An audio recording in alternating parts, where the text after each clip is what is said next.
is the Night Owls Disc Golf Podcast. I'm Shane. And I'm JP.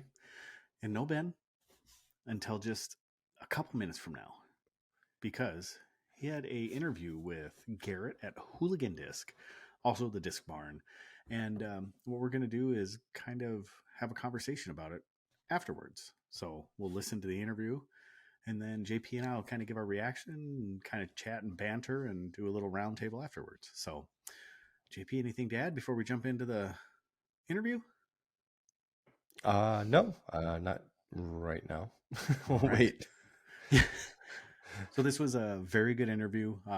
It is Garett's very first podcast. So listen up. Very interesting story. And it kind of tells how he started from doing the Disc Barn all the way to now running Hooligan Disc with Lone Star. So without further ado, here is the interview. All right, I am joined in with a very special guest, somebody that I've been kind of messaging back and forth with for a few months, hoping to get them on the podcast to kind of talk about all things going on with them and their two brands. I'm joined by Garett from Disc Barn and Hooligan. How are you doing tonight? I'm doing good, dude. Thank you so much for inviting me to come on. This is actually my first podcast, so I'm excited to get my feet wet in that. And it's great. You know, it's 8 o'clock. Sun's about to go to bed, and everything's good here. How are you? I'm doing well, thanks. I am very excited for disc golf season kind of kicking off here in Wisconsin, where I live and the other two guys on the podcast live. It's been very cold, something you don't. And you live in Texas, so we got snow the other day. It's been a whirlwind of emotions and weather up here. So very excited to kind of hopefully hit the warmer weather here pretty soon. But enough about me. I think let's get in and talk about you. I think the logical place to start with all disc golf interviews is the how and the why. What kind of hooked you in, and how did you get into disc golf? So I got into disc golf. It's pretty popular here in Texas, especially in the Dallas area. So a lot of my friends in school played and whatnot. So back in 2011 may have been my first game, maybe 2012. So over 10 years, but that was all piddly and here and there and all that. Got my very first disc sometime around then. It was a Nuke OS, very bad first disc. But eventually, when COVID hit, probably a little before COVID, I started playing a lot. And then when COVID hit, I got sent to work from home. I work as a full-time job as a business analyst at an engineering company. So I got sent to work from home, and that's when disc golf was booming and you couldn't get a disc to save your life and everything. And so I decided to try to make a business out of it and applied to get wholesale license and all that, and just kind of started from there. I have a 2-year-old now, and that's about how old Disc Barn is. So 2 weeks after he was born, I wanted to start something that he could help with and kind of be a family business. That's kind of the long-term goal. But that's the gist of how it started. Then Disc Barn grew and grew and grew, and my goal was really to be a manufacturer. And so Hooligan started in May of last year. So we're almost full circle now to the first full year. Got that going with Lone Star, and it's just the ball's just been rolling and growing and growing.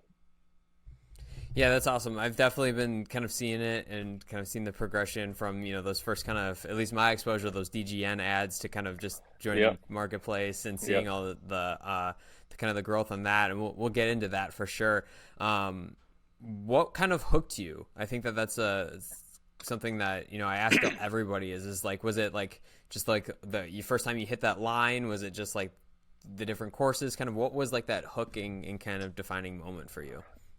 For me, it's still just the community. I'm still such a bad disc golfer that I'm not a competitive person in that aspect. So I'm not out there just grinding, trying to be the best player. I just like the community. I like going to the course and everybody there says hello and how are you? And you kind of know each other, and you all share this community involvement that's not the same in other big sports, right? You just don't get that. And especially because it's big in Dallas and all that helped a lot.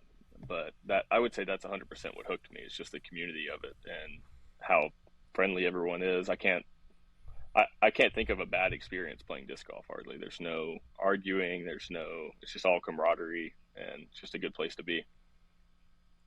That's awesome. So we'll kind of talk a little bit more about the Disc Barn now. I watched a video that you put out, and you said that it was kind of like that you had the hook with Discmania. Was there something about Discmania that kind of drew your attention right away? That was like why you were like, oh, I got to get on these drops versus any other manufacturer? Yeah, well, there were, in my opinion, ones that really kicked off the Signature Series runs with Cloud Breakers and this very exclusive feel whenever you bought a disc. And I got that with the Doombird 3. My friend talked me into how good it was going to be, and so I kind of did the whole drop and loved it. And so I started with them because, I mean, they were the easiest. They had a really easy online application to do it, and they were selling out super easy. And so me and my wife don't have a ton of money to invest into disc golf, and so I was like, I can just go buy. Their limit was like 25 discs and try it, and that sold, and I just bought their next drop, and it was really small, just kind of having fun and piddling with it. But that's just how it started. It was not because of anything else other than they're the first disc that got me excited was the Doombird, so I just kind of went with Discmania to start. That's awesome. Yeah, it's definitely like one of a unique approach to it, because like I feel like when I hear about shops and other people kind of starting up, they're just like, I need everything. Yeah. And you took a very kind of conservative approach to it. I think the other thing that I admire is that in that video you also talked about how you were obviously you wanted to make a little bit of money to invest back in, but you weren't really trying to rob anybody blind. Was that always a conscious effort from the start, was to really kind of be player forward and take care of players first? Absolutely. Starting out, luckily I had my full-time job, so it was more of a hobby to start, so I wasn't trying to make money. I wanted to be the same. I just went to infinitediscs.com, and whatever their price was mine, even though obviously my margin wasn't the same, but they were the leader as far as price goes. And so I would just kind of copy their price, and my shipping was cheaper and always in a box, and in my opinion, faster. Since we're in Texas, we're in the center of the United States, so we're pretty close to California, pretty close to East Coast. As far as, serving everybody, we're very centrally located, so we can ship on average faster than everyone else. So, but yeah, as far as financially goes, I never cared to make the money. I kept margins low just to grow. All I wanted to do was get bigger and bigger. That's why you saw the Disc Golf Network ads. I obviously was making some profit, and I was buying all the discs that I could. Manufacturers were actually limiting us on how many we could buy during COVID because they couldn't supply enough. So I was like, well, I've got the money, and Disc Golf Network has the space. And so I just started running ads, and those did really well and boosted the community there. And like I said, just snowballed. For sure. Is it still just you? Do you have a team? Are you building out, as far as like the Disc Barn side of things go, or are you still kind of doing it all solo? Still solo. I woke up at 6:30 this morning so I could pack all my orders and weighed. I've got a new mold dropping on Friday for Hooligan, so I packed my orders, weighed those discs, got dressed for work, and then left. And drop those at the post office on the way to work. I do have friends that help me a lot, especially like this coming Friday. I'll have friends come help pack and all that. But as far as employees, I still have no employees for as long as I can manage that. It seems like a large undertaking, and we'll for sure talk more about what Friday is going to bring. Yeah. When this episode drops, the cash will be out, so it's exciting. Yeah. We'll get there for sure. Just kind of last couple kind of things on the Disc Barn side of things. Kind of what's kind of like your long-term goal for the shop? Are you looking to do something kind of brick and mortar, or are you just still rolling online? Kind of how do you foresee kind of the next kind of phases of that side of you in your business kind of playing out? Yeah, so that's honestly, I always try to have a goal in mind of what I want the company to look like. And for Disc Barn, I don't have a goal. I kind of just gone with the flow from the beginning, and that's what it is now. I would love a storefront, but in the city I live in, real estate's extremely expensive. Storefronts are expensive. I have a shop here at my house that is big enough for everything, so it's so hard to commit to opening a store. So I would love one. I really, really want one, but it would have to be to the point where that's just financially like doable, where it's just fun money to get a store. Not, I don't think it would make any financial sense just because of the cost in the city. But right now it's just growing. For sure. Inventory's growing. Disc Barn's gotten really steady. Now that I've got Hooligan and I'm doing it myself, I can't push Disc Barn as much. You probably haven't seen it on Disc Golf Network or anything like that, but it's a lot of really loyal customers. Everyone that shops with us returns. And so that's just slowly growing, and I'm loving that. It's taking a little bit of the pressure off now, and I can kind of focus on growing Hooligan a little more.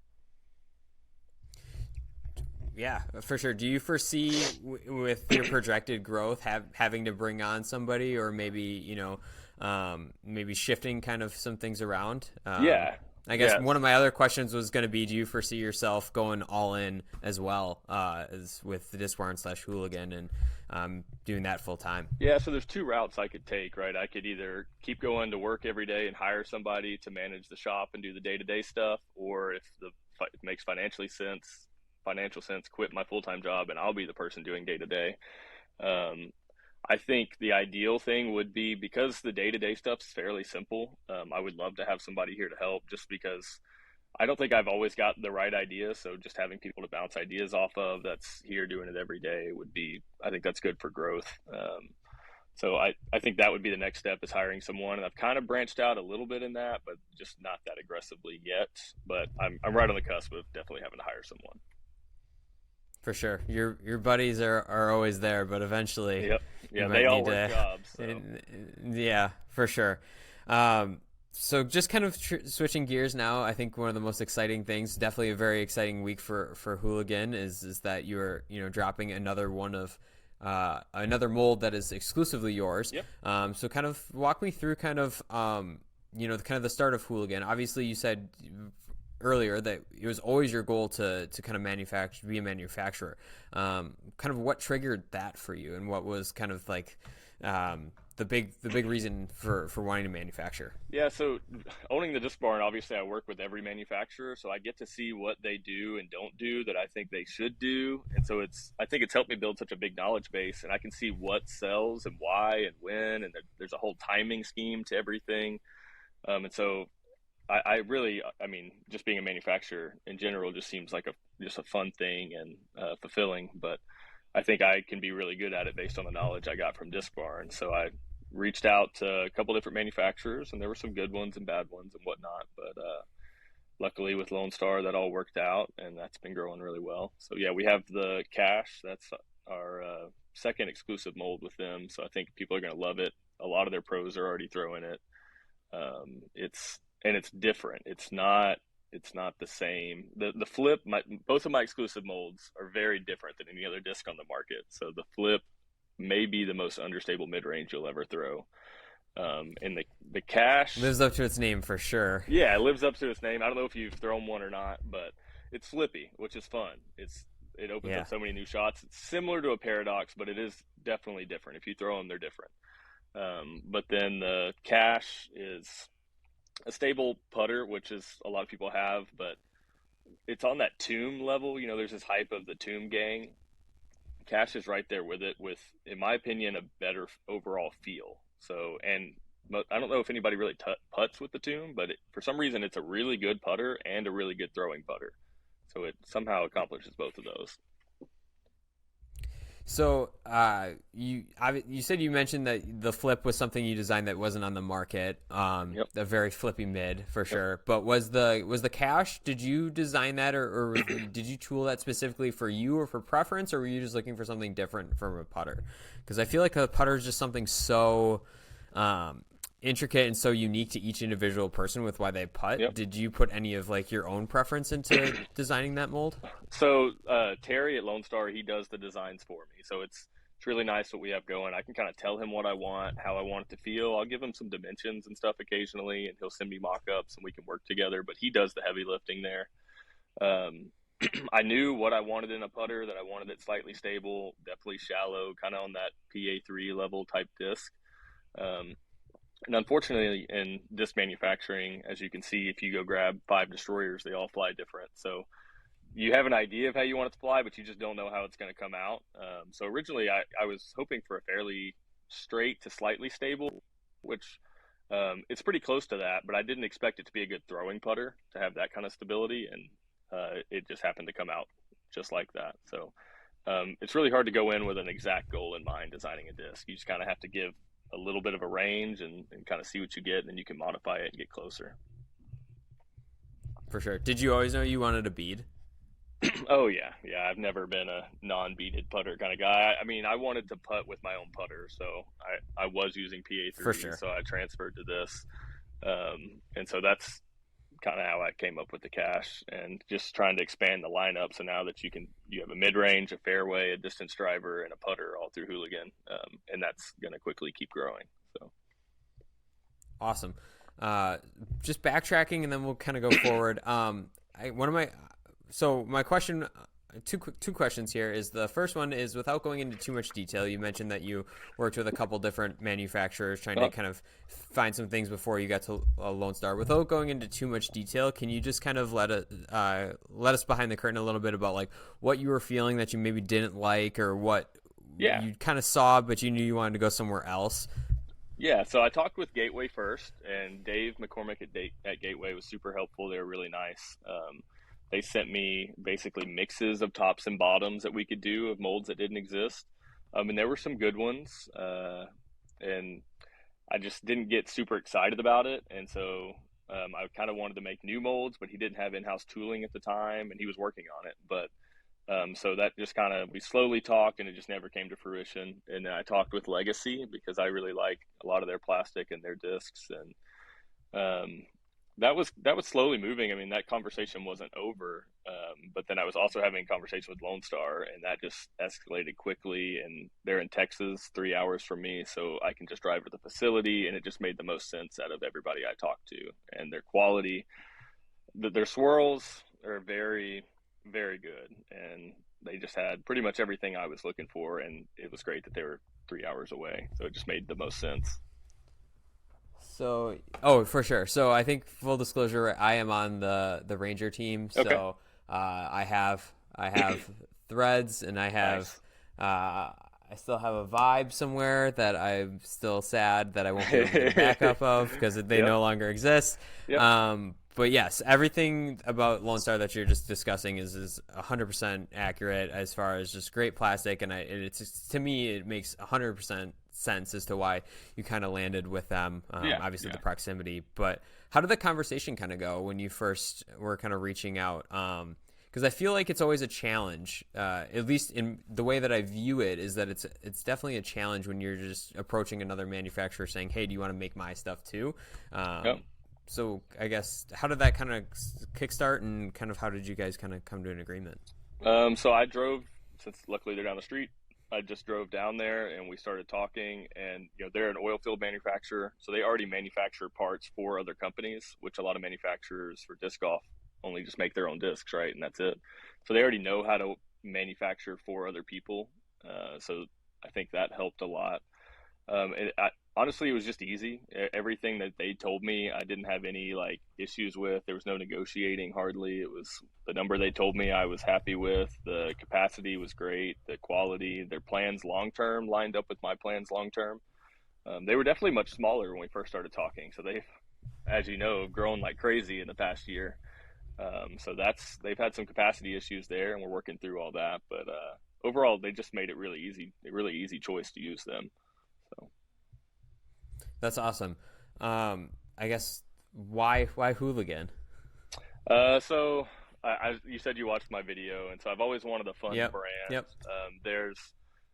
I used to be really big in the fishing industry, and there was a group of YouTubers. They called themselves Googans, and there was the Googan Squad was created out of that, and they turned into manufacturing their own baits, and it was just this really fun atmosphere that I loved, and I could see that same thing working in disc golf and the community that I like, and that's how I just am with all my friends, and that it just fits the persona of everything we do. So Hooligan was a no-brainer from the start as far as the name. I never had any other names in mind.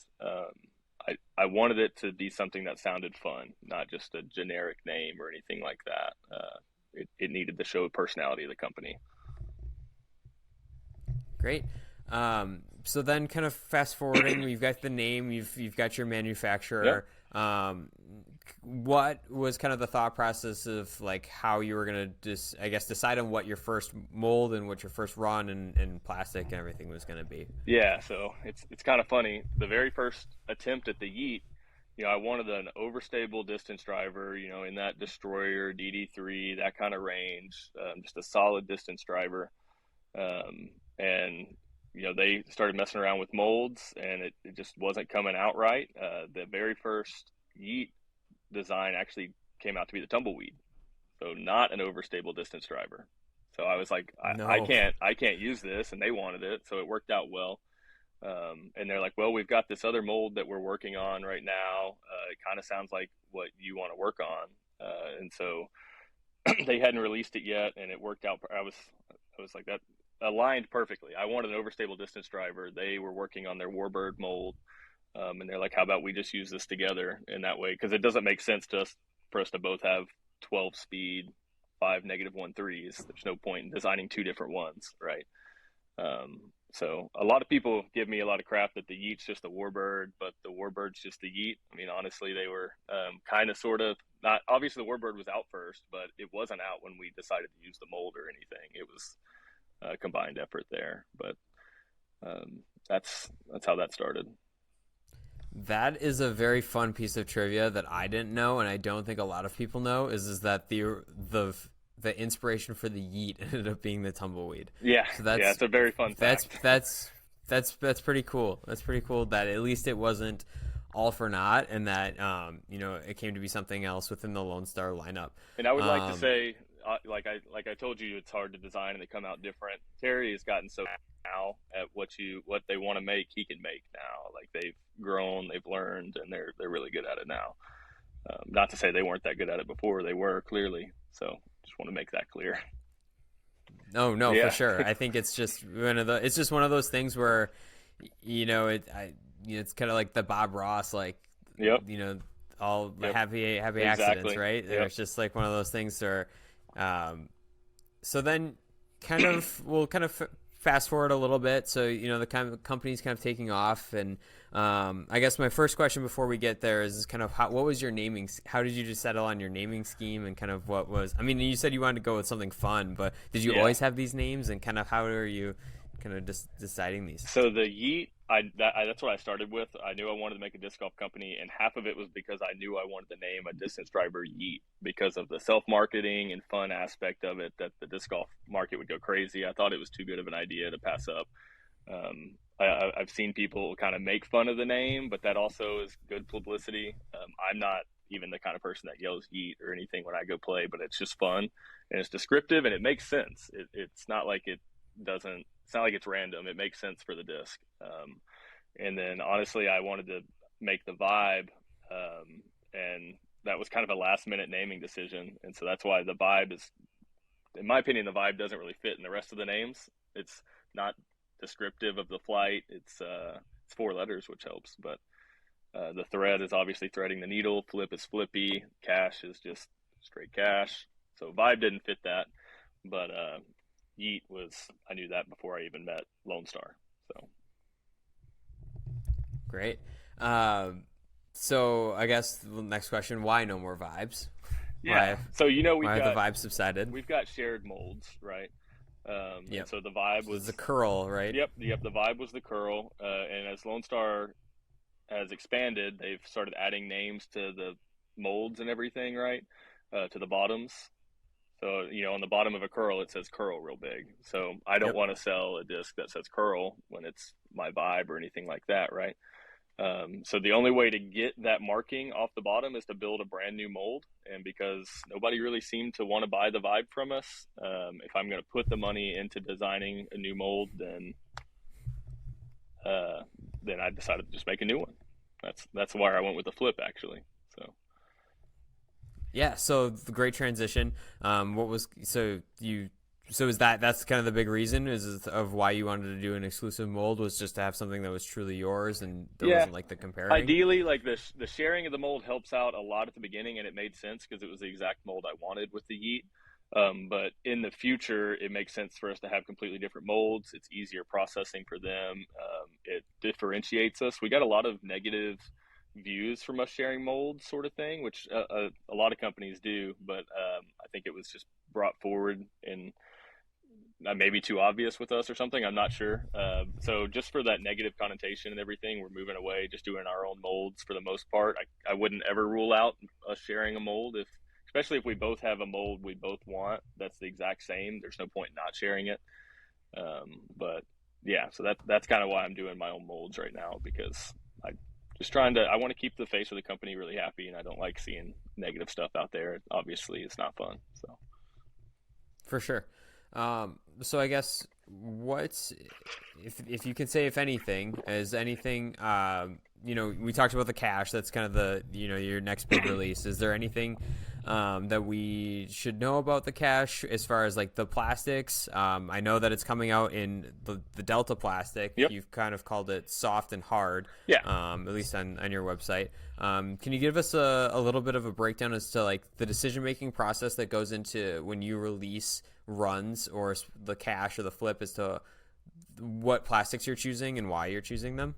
yeah, a lot of it's personal preference for me, and I like the hard plastic. I like the soft plastic. I like both of those, and then we're running it in alpha. I like Bravo plastic on certain molds, so I'm not a huge fan of Bravo on all molds, but obviously it's more of what my customers want. If we get the demand for it, then we'll do it. But obviously using Delta for putters makes sense. You got to have it in putter plastic, so hard and soft right there, just to make it simple, and alpha for the throwing. And then we're actually going to work on running it in glow as soon as Lone Star has glow capacity, so that'll be a really fun thrower too. That's awesome. Are you going to do any different stamps with the glow or anything else, or are you just going to kind of keep it with the traditional? I was thinking about that today. I really like to do fun, exclusive stuff like that. It takes a little more planning and processing and all that. So I don't know for sure, but it would be cool to do some type of different stamps specifically for glow stuff. But as of right now, I don't know. Just big money sign with the glow would be fun. Yep. Oh, we'll definitely do some fun little random stamps and even mini stamps. But time is limited, so try to keep it simple. Do you have any molds in the works coming up that you're kind of thinking about? Maybe not so much as to talking like to anything coming into fruition, but is there anything you can share about kind of what's coming down the line, or are you still just kind of focused on the cache release right now? Nope. So I do have another mid-range I'm making right now. I don't want to give too many details. We've got the mold done. It's just maybe modifying it and getting all these caches out and all that before I can start working on the next mold. But that's the rope. So that's at least right now, I think the name's the rope. So we'll have to see. Like I said, we're still modifying it, figuring out the flight. Trying to build a pretty straight mid, but nothing. Yeah, I was gonna say, when you say rope, that sounds to me like a kind of dead straight flyer. Yep.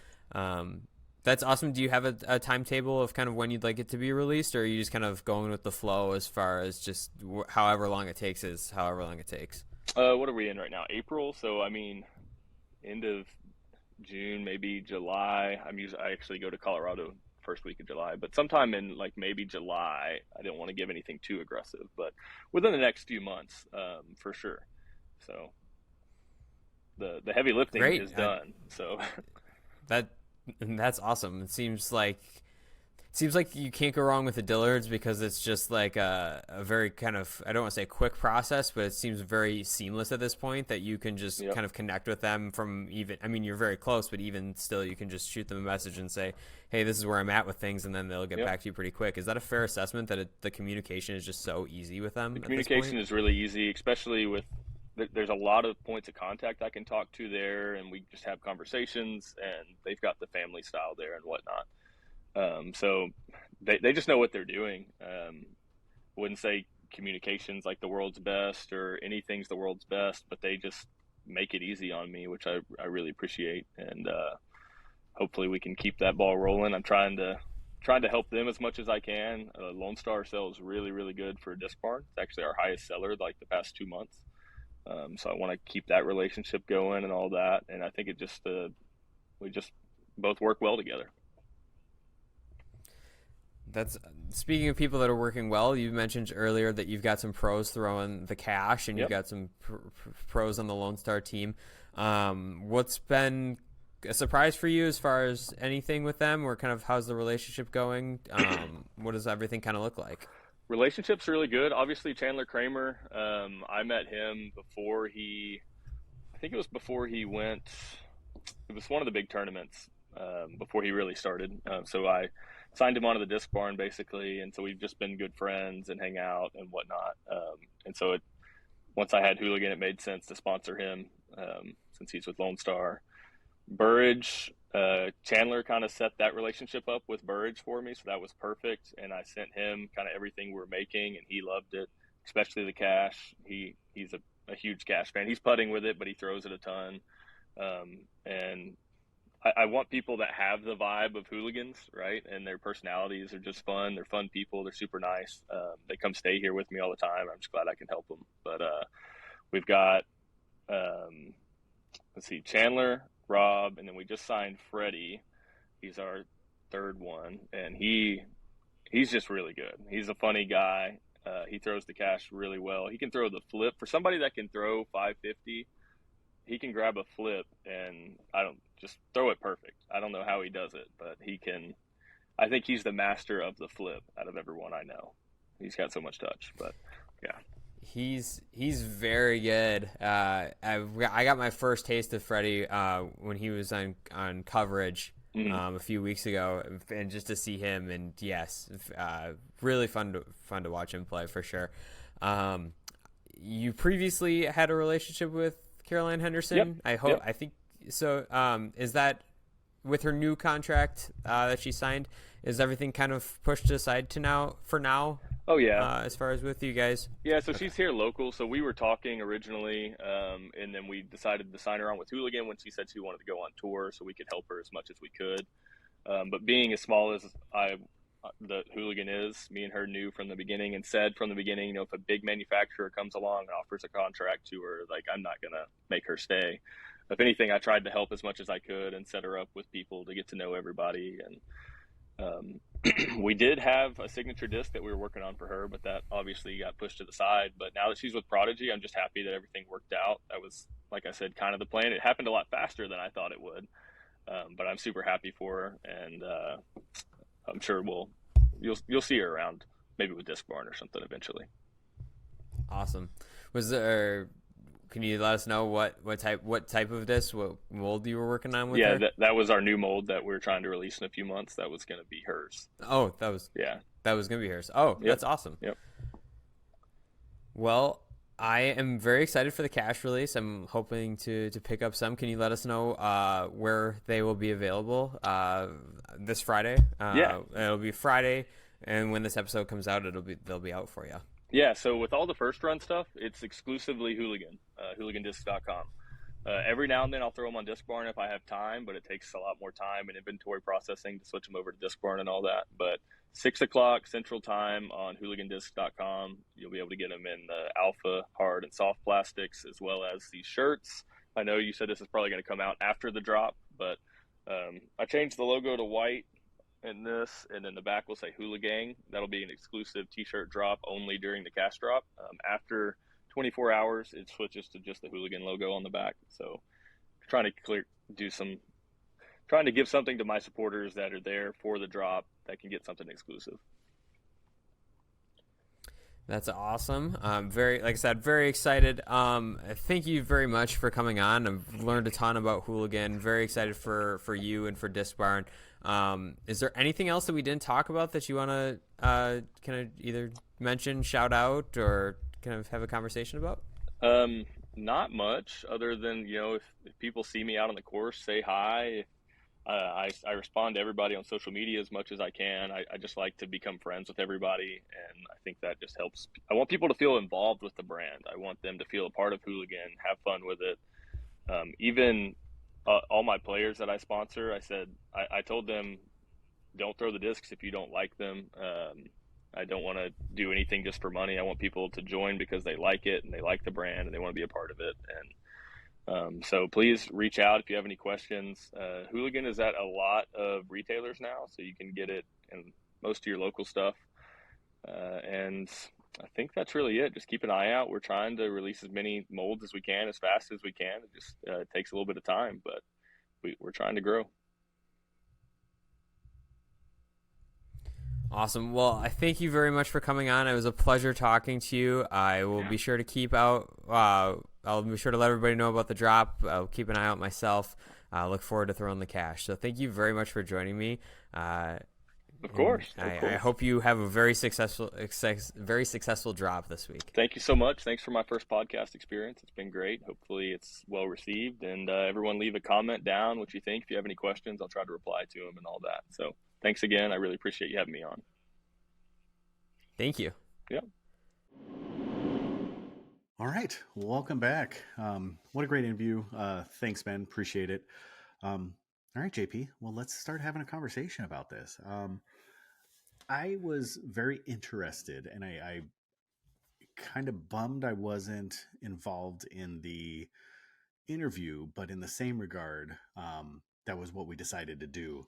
And I think we'll have interviews in the future where you'll do one, I'll do one. And I'm excited to have this conversation with you about it. I'm bummed that I didn't get to do it just simply because of the business factor of it. I love business. I love talking about how things progress and where the mindset of the entrepreneur is. And it seems like he really just kind of took that step by step, easy go. I'm not going to get in debt. I'm not going to get in trouble. I'm going to earn the money and then move on from there, and then earn the money and move on from there, and just go bigger and better. I loved his approach to it. I loved his local approach. I loved his kind of no nonsense, really not complicated approach to starting a disc golf business. So that's kind of my recap, but let's get into some more details. What did you think of it? Yeah, it was interesting how he started with Discmania. Like the Doombird caught his eye. I think he said Doombird 3. And then he's like, well, he's working from home, or no, not working from home. He was working for a company and he wanted to earn some extra money, obviously.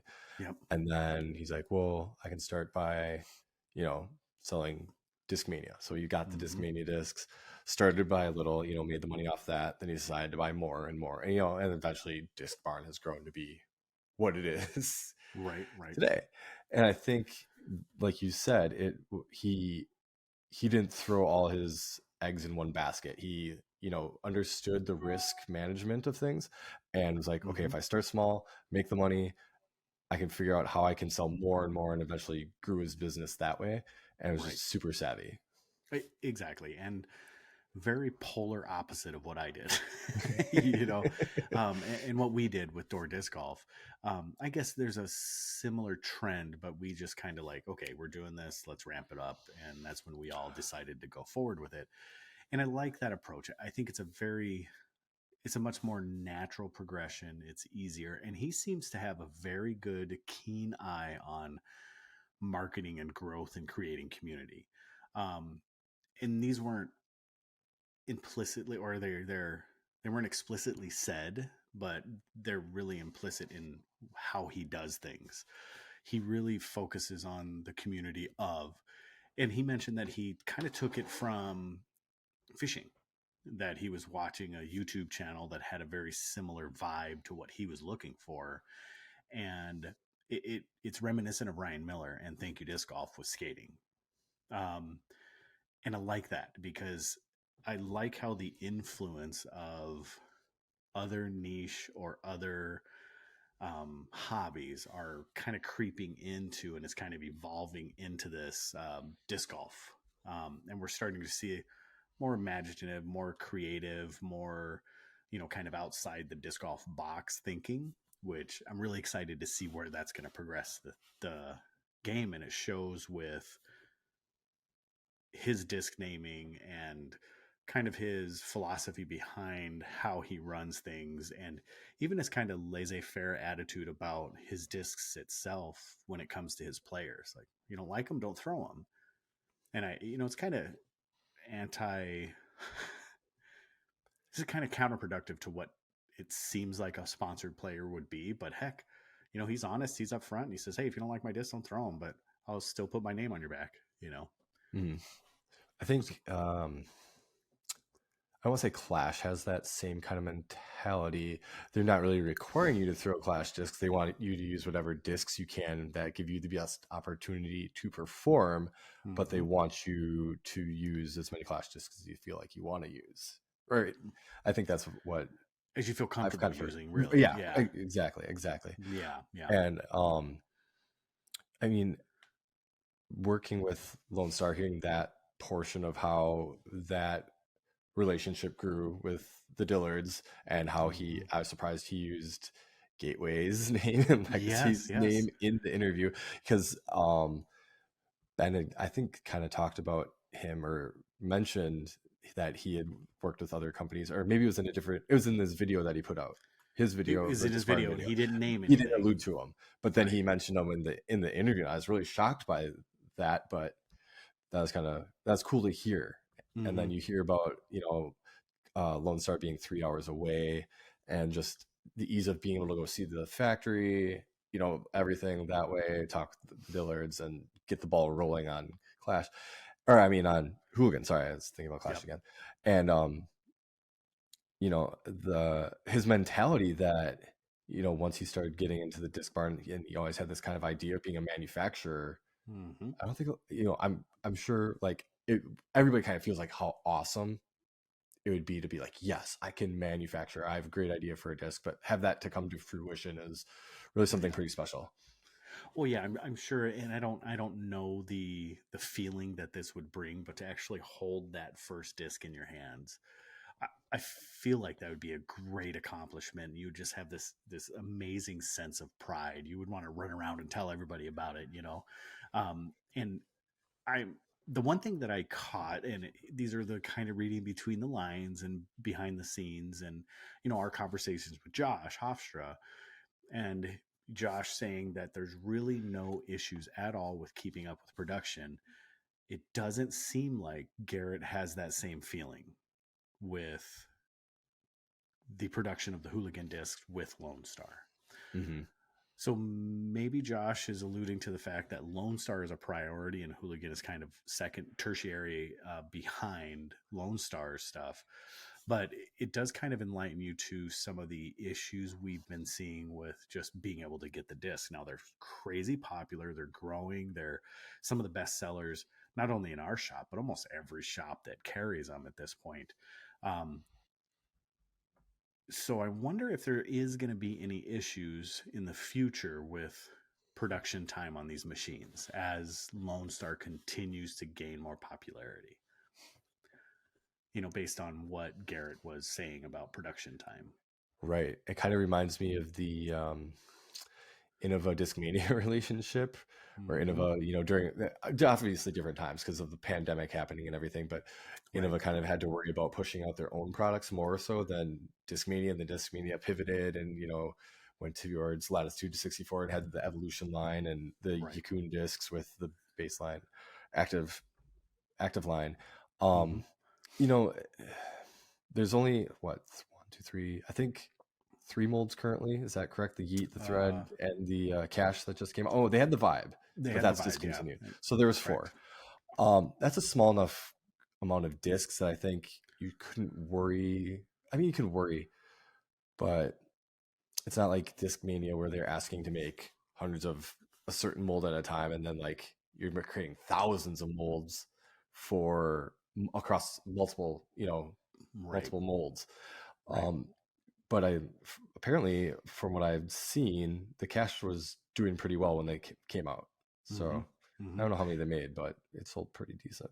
Yeah, that's time some of the stuff, like Ben did a fantastic job, and we had options to add to the questions, and but that was some of the questions, like as I was listening to it, that kind of popped into my mind. I was like, man, how many did they make, and how many has he sold, and what's the volume of Disc Barn? Is he actually like killing it, or is it just kind of an average store? And then Hooligan is just, where's that at? And just kind of figuring like what are his minimums behind Lone Star. Like, what does he have to order from them? Does he lease these molds, or so are they basically his molds, the ones that are truly his? Is he leasing these, or are they owned by him? Can he take them wherever he goes? So there's a lot of those little unanswered questions, and I think maybe we can have some follow up with him at that point, at one point, or maybe we can, have Ben have another follow up with him. But I think a lot of those questions, like, I would have really loved to deep dive into some of those things. There's only so much time. You can only take so much Yeah. of one person's, time. And for me, I can talk all day about stuff like that. I love, and then every time I hear one more thing, I just want to go deeper and deeper and deeper. But yeah, and I'm glad you picked up on the Discmania thing, because that was really what I was thinking of when they started making these, when he started talking about making the discs with Lone Star. That's how Discmania started. Discmania started with a select few. I think, what was it, 4 molds or 3 molds that Discmania started with. Yep. Yeah. So, and then they continued to evolve. And so it seems like a very UC track. Hopefully he stays away from sex workers, but they're not legal in Texas. So, so I shouldn't have said that. It is what it is. Yeah. So it seems like he's taking that same trend. Now, UC did the world tour. UC's had a bigger role as far as growing the sport, but that doesn't mean that Garett won't. But I like seeing that trend, because obviously Discmania did something right. In reality. So I hope that Lone Star and Hooligan can learn vicariously through these other manufacturer relationships, so that these things don't happen. But the leg up that Garett mentioned was that Lone Star was already in the oil field and producing stuff for other people. Unlike most other manufacturer of discs, they were producing discs for themselves. So those new relationships of building molds for other people, it's kind of new. They're trying to work through it, and they're trying to figure out, like, how do we prioritize, instead of just looking at it as a transaction and being like, absolutely, I'll sell you that disc. So I don't know. I really enjoyed the conversation. I thought it was great. I'm trying to think of what other, for instances, I like the way he talked about his team. Do you have any insights about how he was talking about his team and how those things came to fruition? Kind of escapes me right now, but Yeah. I like that he feels like personal relationships are really important, and that like just making a connection with local players, and like helping set up a community in Texas that's supportive. I mean, I think that's what we're trying to build with Door Disc Golf. Obviously, we don't have our own manufacturing, but it's all about cultivating that culture of togetherness, disc golf in the community, and helping grow the sport that way. Obviously, we're reaching out now. We have a big enough team. We have the 2 podcasts. Like, we're doing our part in Wisconsin, and hopefully reaching further. Like, our numbers kind of said, we were reaching out to other countries and things. The other, like, one of the other crazy things that it's not mind-boggling, but his marketing, like, he went out and kind of set aside money, and he's like, okay, I'm gonna get on GGN, and grew it that way. You would see things pop up, and then he's running the disc barn himself. He talks about getting up early in the morning, packing orders, bringing them to the post office, going to do his full-time job, coming back to disc barn, along with raising kid. Yep. That's incredible as well. Absolutely. Yeah. And that's a grind. I mean, that's a hustle. That's a grind. I mean, it's that mentality that it's hard to come by, and it's hard to hold on to. I mean, when you're excited about something in the beginning, it's easy to get up early, and it's easy to do all these things, but to do it for year after year after year, that just shows a true passion. And I think that speaks to the community aspect of what they're doing. But it also speaks to just the character of the man that is Garett. And I love seeing it. And that's why disc golf is so amazing in my eyes, is that it doesn't matter who you are, your background, or anything like that. I mean, there's these passionate stories that come out where these people just say, you know what, screw it. Like, I will sacrifice my time, energy, and effort. And in their eyes, it's not a sacrifice. I'm going to use my time and energy to make sure that this sport grows and people discover the sport that we love so much. And I think that's a beautiful thing that Garett's doing. I had something else to say. Well, nevertheless, but I think what he's doing is something that I can truly get behind and stand behind. And in him, in parallel with Lone Star. Lone Star is a company that were very supportive of course, on this podcast, but in our store and everything. And then you kind of see the people they're connected with. It makes it even better because Garett seems like one of those guys that is right in lockstep with how Lone Star deals with stuff. So the thing that I liked hearing about was kind of the trial and error of Terry building these molds, Right. and how no mold was wasted, and how it was kind of like pretty difficult in the very beginning. But as time has gone on, he's like, yeah, just tell Terry what you want. He'll do it now. But in the beginning, it wasn't that way. Yeah, And I then, liked this. The example that we put out on Instagram the other day is him wanting to produce the Yeet and come in with this overstable driver, and all of a sudden it flips and turns into the tumbleweed because it was a too flippy of a disc. And obviously that that mold didn't get wasted because it was turned into a Lone Star disc. And the other thing that tying into with Lone Star and Hooligan is the quality of the disc and the consistency, right? Like Lone Star right now for the plastic is known for like consistent flights. The plastics is always consistent, and like him kind of piggybacking off of that and having Hooligan be consistent like that, that's just going to earn him more name recognition with quality. Right. Exactly. And I think him making the choice to kind of drop the vibe and go into his own thing, I think is part of that. It's making sure that quality stays at top notch, and they're not duplicating or reproducing or just trying to jump on the bandwagon. Have you seen the video about MVP yet, where it's like MVP's multiple levels of disc production and sales channels? No, I haven't seen it yet. It's really interesting. I'll share it with you afterwards. Caden Stalkey shared it with me. And I'd love to have a conversation about it next week, or next episode when all three of us are together, and I'll let everybody watch it. It is amazingly fascinating. It's kind of geeky, but it's super cool. Okay. But kind of to bring reference back to this, it's kind of that same, they have those multiple levels of distribution.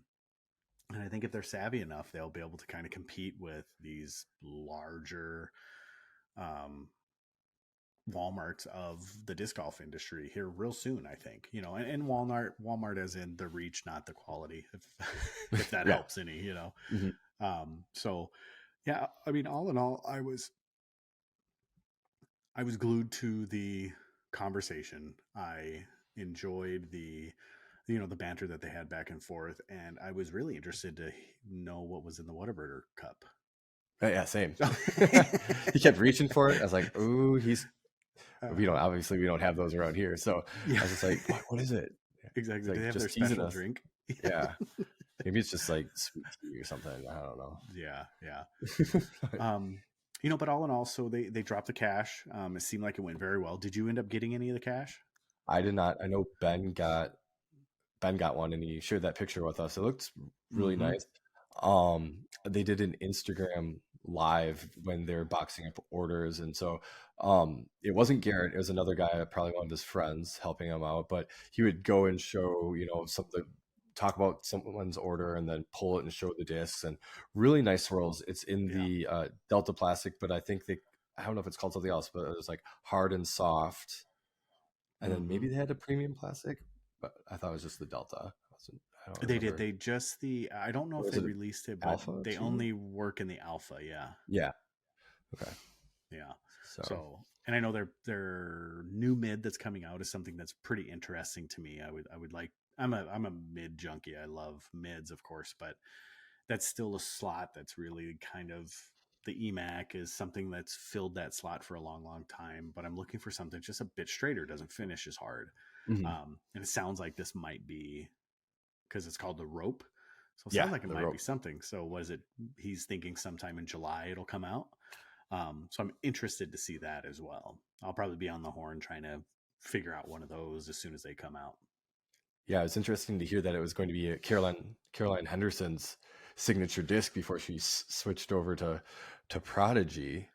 Yeah, and it just sounds like it's going to be, like as you would say, like a laser, frozen rope kind of mid range. I think Mm-hmm. that's a kind of disc that anybody could really use, and I'd be interested in it as well, just to try it out.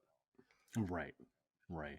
Yeah, I'm everybody has that claim for their mid-range, for Hmm. their flagship mid-range, that it's that rope. Put it on any line, it's going to stay on the line, it's going to hold, it's going to go exactly where you want, point and shoot. You hear all these cliche statements, and I'm still waiting for that disc.